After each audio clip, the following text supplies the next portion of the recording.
बुद्ध जो है वो वाराणसी से उर्वेला की ओर जाने के लिए निकलते हैं। रास्ते में जंगल में रुकते हैं, वहाँ कुछ लोगों से मुलाकात होती है, वहाँ वे उन्हें धम्म बताते हैं। उसके बाद फिर वो आगे बढ़ते हैं और उर्वेला पहुँचते हैं।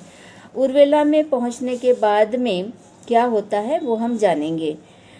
पाली टेक्स्ट के अनुसार इसका जो टाइटल है वो है उर्वेल पाटीहारीय कथा। क्या है? उर्वेल पाटीहारीय कथा। ये पाली में टेक्स्ट में टाइटल दिया हुआ है।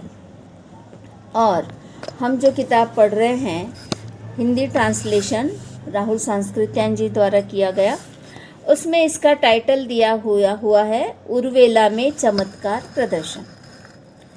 दोनों शब्द सही है या इसका अर्थ सही दिया है या नहीं, ये हमें जांचना है सबसे पहले, क्योंकि पूरा ये अध्याय पढ़ने के लिए ज़रूरी है कि हम पहले इसी शब्द को समझें कि पाटीहारीय क्या होता है।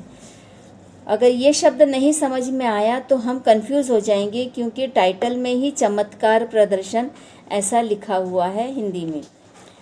तो मैंने ये खोज कर निकाला तो पता चलता है पाटीहारीय का अर्थ क्या है। ये दो शब्दों से मिलकर बना हुआ है, एक है पाटी और दूसरा है हरण। हरण, पटी प्लस हरण। तो पटी का मतलब होता है सामने या प्रत्युत्तर में, और हरण या हारीय इसका मतलब होता है ले जाना, हटा देना या दूर करना। आप लोग नोट करते जाइए जो पढ़ने वाले हैं पाली के विद्यार्थी। पटी का मतलब है सामने या प्रत्युत्तर में, और हरीय का मतलब है ले जाना या हटा देना या दूर करना। इसका जो मूल अर्थ है वो है जो सामने उपस्थित संशय, भय या बाधा है। सामने क्या उपस्थित है? कोई संशय है, कोई भय है, कोई बाधा है, कोई रुकावट है, उसको हटा देना पटीहारीय कहलाता है। इसमें अलौकिक चमत्कार यह मूल अर्थ में नहीं है। जो ये शब्द आया है यहाँ पर उर्वेल पाटीहारीय कथा, इसका मूल अर्थ अलौकिक चमत्कार नहीं है, बल्कि इसका अर्थ ये आ रहा है कि उर्वेल के मन में जो संशय, भय या बाधा थी उसको हटाना। ये पूरा सही मीनिंग आता है इसका। पाली ग्रंथों में पाटीहारीय का वास्तविक जो अर्थ है वो इस तरह से प्रयोग होता है शंका दूर करने के लिए, जड़ मान्यताओं को तोड़ने के लिए और मानसिक अवरोधों को हटाने के लिए। शंका ये मन में उत्पन्न होती है। कोई चीज़ अगर सही से हमें समझ में ना आए, चीज़ कब समझ में नहीं आती है? जब उसके कारणों का हमें पता नहीं चलता है, तब हमें समझ में नहीं आता है कि ये कैसे हो रहा है। तो एक शंका मन में आती है कि ये कैसे हुआ, जो हमारे लिए एक गूढ़ रहस्य हो जाता है, उसमें शंका उत्पन्न हो जाती है। दूसरा जड़ मान्यताएं। जड़ मान्यताएं यानी जिसके आगे पीछे का कुछ मालूम नहीं है, लेकिन लोग मानते चले आ रहे हैं, उसके कारणों का भी पता नहीं, उसके परिणाम का भी पता नहीं, बस वो पक्के बैठ गए हैं मन में। वो बातें, वो विचार, वो मान्यताएं, वो मानसिकताएं पक्की बैठ गई है, इसे जड़ मान्यताएं कहते हैं। इसको तोड़ने के लिए पाटीहारीय शब्द का प्रयोग किया जाता है। मानसिक अवरोध, मन में जब शंकाएं होती है या मान्यताएं जड़ होती है, जो परंपरा से चला आ रहा है या किसी बड़े व्यक्ति ने कहा है इसीलिए मान रहे हैं, तो ये जो कारण हम बताते हैं ये मानसिक अवरोध होते हैं। ये अज्ञानता के कारण होते हैं। मानसिक अवरोध ये हमें सच तक पहुंचने नहीं देते हैं। जड़ मान्यताएं होती है, परंपराएं होती है, रूढ़ियाँ होती है, तो ये जो होती है इसको हम ऐसे ही करते चले जाते हैं, तो ये मानसिक अवरोध होता है, ये अज्ञानता के कारण होता है। इसको हटाने के लिए 3 चीज़ों को हटाने की बात की है। शंका को, जड़ मान्यताओं को और मानसिक अवरोधों को हटाना। इस अर्थ में पाली ग्रंथों में पाटीहार्य शब्द का वास्तविक अर्थ मिलता है। अर्थात सार में एक शब्द में कहेंगे तो ये है मानसिक परिवर्तन की घटना। अर्थात उर्वेल पाटीहार्य कथा यानी उर्वेल जो है उनका मानसिक परिवर्तन करने की ये कथा है। उनकी मानसिकता में कैसे बुद्धा ने परिवर्तन किया, या उनकी शंकाओं को कैसे दूर किया, या उनकी जड़ मान्यताओं को तोड़ने का कैसे प्रयास किया, उनके मानसिक अवरोधों को कैसे दूर किया, ये बातें इसमें आती है।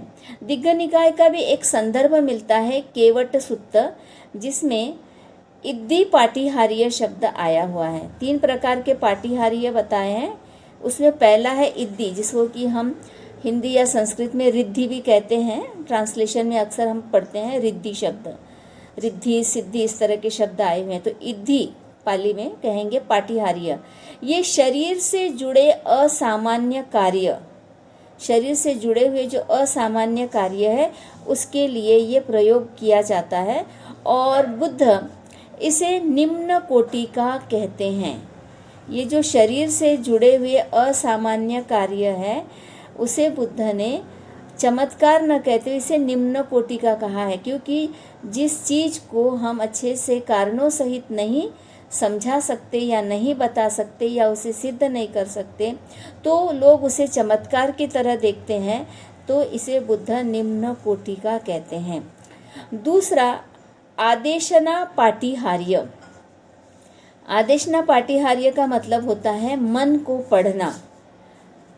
ये साइकोलॉजी का बड़ा पार्ट है, मनोविज्ञान का। मन को पढ़ना, किसी के मन को या किसी के चित्त को पढ़ना, उसे देखकर पढ़ना, उसके चेहरे के हाव भाव से, उसके बॉडी लैंग्वेज से, उसके क्रियाकलापों से ये समझना कि उसके चित्त में क्या चल रहा है, वो क्या सोच रहा है, या पहले इसका क्या था, कैसे था। तो इसे भी बुद्ध अंतिम सत्य नहीं मानते। एक तरह से जैसे पुरोहित लोग भविष्यवाणी करते हैं या उनका पास्ट बताते हैं, उनके हाथ को देखकर, रेखाओं को देखकर, चेहरे को देखकर, बहुत सारी चीज़ों को देखकर वे कुछ भविष्यवाणी या पहले की बातें बताते हैं। तो ये एक तरह से साइकोलॉजी होती है, मनोविज्ञान होता है, और बुद्ध कहते हैं कि इसे भी वे अंतिम सत्य नहीं मानते। अनुशासन पाटीहार्य ये तीसरा प्रकार है। अनुशासन पाटीहार्य धम्म उपदेश द्वारा लोभ द्वेष मोह का नाश करना। धम्म के उपदेश से या समोपदेशन से मन में जो लोभ द्वेष मोह है इनका नाश करना अनुशासन पाटीहार्य कहलाता है। बुद्ध कहते हैं एतद एव अहं प्रशंसामि, यानी मैं इसी की प्रशंसा करता हूँ। ऊपर के जो 2 प्रकार आए हैं पाटीहार्य के, जो इद्धि पाटीहार्य है, दूसरा आदेशना पाटीहार्य है, ये दोनों को वे पहले को तो निम्न कोटि का मानते, दूसरे को अंतिम सत्य नहीं मानते, लेकिन तीसरा जो है अनुशासन पाटीहार्य, जिससे कि उपदेश द्वारा लोभ द्वेष मोह का यानी विकारों का नाश किया जाता है, बुद्ध कहते हैं मैं इसकी प्रशंसा करता हूँ। क्यों पाटीहार्य को चमत्कार कहना गलत है? तो हम देखते हैं कि बुद्ध ने ईश्वर को नहीं माना है, आत्मा परमात्मा को नहीं माना है। ये बुद्ध का मूल विचार है। और बुद्ध कहते हैं कि जो भी धम्म है, धम्म यानी जो हमने नाम रूप स्कंध में सीखा, जिससे कि धम्म तैयार होता है, मानसिकता तैयार होती है, स्वभाव गुण तैयार होते हैं। धम्म जो है वो कारण और कार्य पर आधारित होता है। ये जैसा हम सोचते हैं वैसा हम करते हैं, उसके पीछे कई कारण होते हैं। जो भी पूरी प्रक्रिया चलती है, शारीरिक और मानसिक प्रक्रियाएं चलती है, जो चित्त पर उसका असर या परिणाम प्रभाव छोड़ती है, और उसके आधार पर चित्त हमें प्रेरित करता है कार्य करने के लिए। तो धम्म जो है वो कारण और कार्य पर आधारित है, इसे मानते हैं। और तीसरा जो है चमत्कार श्रद्धा बढ़ाता है, प्रज्ञा नहीं। क्या कहते हैं बुद्ध? चमत्कार जो है वो श्रद्धा बढ़ाता है इंसानों में, प्रज्ञा नहीं बढ़ाता है, यानी सत्सद विवेक बुद्धि नहीं बढ़ाता है, केवल मन में श्रद्धा उत्पन्न होती है। मैं इसका उदाहरण देना चाहती हूँ ताकि आपको और अच्छे से समझ में आए कि आज के समय में भी ऐसा हो रहा है। अभी हाल ही में एक नागपुर का वीडियो वायरल हो रहा है जहाँ पर थाईलैंड की भिक्खुनियाँ आई थी और 100 से अधिक महिलाएं सामनेरी बनी। तो वो जो बाहर से विदेशी भिक्खुनियाँ आई थी तो उनका वीडियो वायरल हो रहा है। वो बैठे हुए हैं चेयर पर और कुछ लड़कियां महिलाएं थाली में उनके पैर रखकर पैरों को रगड़ रगड़ के साफ़ कर रही है, धो रही है पानी से। तो ये पोस्ट जब आई तो उसके ऊपर किसी ने ये कहा कि ये अभी अंध भक्तों की फ़ौज तैयार करने का चल रहा है, ऐसा किसी ने कमेंट किया। तो जिसने पोस्ट डाला था उसका उस पर कमेंट ये आया है कि तुम्हारी जैसी सोच है वैसा ही तुम्हें दिखाई देता है, जबकि ये एक कुशल कर्म है। ये बात उन्होंने उनको रिप्लाई में कही कि ये एक कुशल कर्म है। तो यहाँ पर जो बात आ रही है कि इस तरह के जो व्यवहार होते हैं तो इससे आदमी के मन में सच में श्रद्धा तो बढ़ती है लेकिन प्रज्ञा नहीं बढ़ती। उससे हमारे जो विकार है वो विकार नष्ट नहीं होते हैं। जो लोभ होता है, जो द्वेष होता है वो नष्ट नहीं होता है, बल्कि एक नई तरह की इच्छाएं उत्पन्न होती है। हाईलाइट होना, प्रसिद्ध होना, किसी की नज़रों में आना, उठना, ये सारी बहुत सारे ऐसे बहुत छोटे छोटे जिसे कि हम अभिधम्म के माध्यम से भी समझ सकते हैं कि कैसे हमारे मन में रूपावचर और कामावचर निर्माण होते हैं। ये छोटी छोटी घटनाएं होती है जो हमारे मन पर असर करती है। तो ये बहुत सही बात कही है कि वे कहते हैं चमत्कार से श्रद्धा तो बढ़ती है, प्रज्ञा नहीं। और हम देखते हैं कि जिसमें श्रद्धा होती है वो अंधश्रद्धा में चली जाती है।